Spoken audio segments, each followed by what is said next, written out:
மேஷம், ஆரோக்கியத்தில் முன்னேற்றம் ஏற்படும். நிதிநிலையில் குருவின் அருளால் சவால்களை கடப்பீர்கள். உத்தியோகத்தில் உங்கள் செல்வாக்கு உயரும். மாணவர்கள் உயர்கல்வியில் வெற்றி பெறுவார்கள். அதிர்ஷ்ட எண் 9. அதிர்ஷ்ட திசை கிழக்கு. வழிபாடு செவ்வாய் பகவானுக்கு செவ்வரளி பூசார்த்தி வழிபட தடைகள் விலகும்.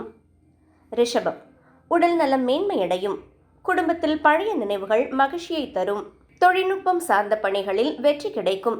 நிதி விவகாரங்களில் மட்டும் கூடுதல் எச்சரிக்கை தேவை. அதிர்ஷ்ட எண் 6. அதிர்ஷ்ட திசை தென்கிழக்கு. வழிபாடு அன்னை மகாலட்சுமிக்கு நெய் தீபம் ஏற்றி வழிபட சுபிட்சம் உண்டாகும். மிதுனம், ராசிக்குள் சந்திரன் இருப்பதால் உற்சாகம் கூடும்.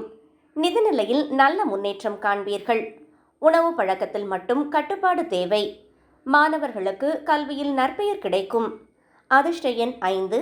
அதிர்ஷ்ட திசை மேற்கு. வழிபாடு மகாவிஷ்ணுவை வணங்கி துளசி அர்ச்சனை செய்ய மன அமைதி கிடைக்கும். கடகம், உங்களுக்கு பிடித்த பொழுதுபோக்குகளில் ஈடுபட கூடுதல் நேரம் கிடைக்கும். மன அழுத்தம் நீங்கி புத்துணர்ச்சி பெறுவீர்கள். அரசு ரீதியான பண சிக்கல்கள் தீரும். பெரியவர்களின் ஆலோசனை பலன் தரும். அதிர்ஷ்ட எண் 2. அதிர்ஷ்ட திசை வடக்கு. வழிபாடு சந்திர பகவானை நினைத்து வெண்மை நிற மலர்களால் அர்ச்சனை செய்யவும். சிம்மம், நிதிநிலை சிறப்பாக இருக்கும். வீட்டு தேவைகளை எளிதாக பூர்த்தி செய்வீர்கள். தியானம் செய்வதன் மூலம் மன உறுதியை அதிகரிப்பீர்கள். சக ஊழியர்களிடம் மட்டும் சற்று விழிப்புணர்வுடன் இருக்கவும். அதிர்ஷ்ட எண் 1. அதிர்ஷ்ட திசை கிழக்கு.